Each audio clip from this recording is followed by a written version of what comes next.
research project, which is exercise programming and its effect on balance in the aging population.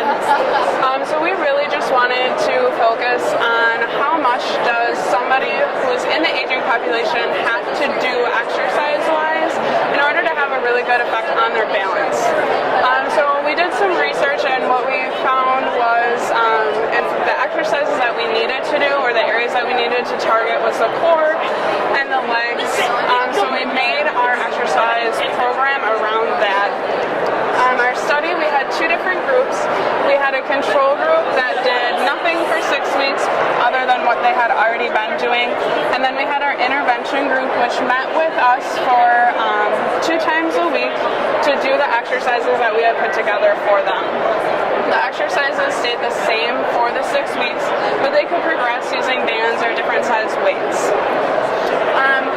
So what we found for our results is most people in our study did improve after the 6 weeks, only doing 2 times a week for 30 minutes. So really not doing all that much as far as time commitment.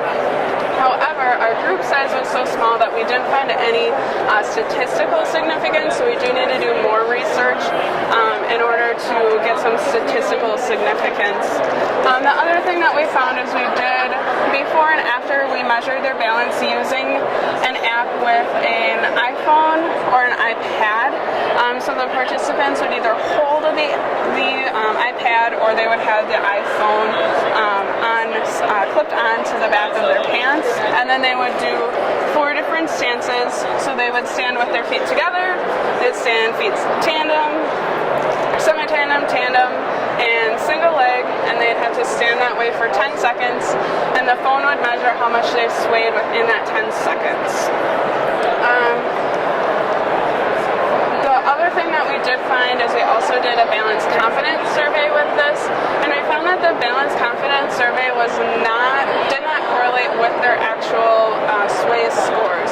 So that's just something interesting that we found, that it may not be a good idea just to rely on how somebody describes their balance with how well their balance actually is.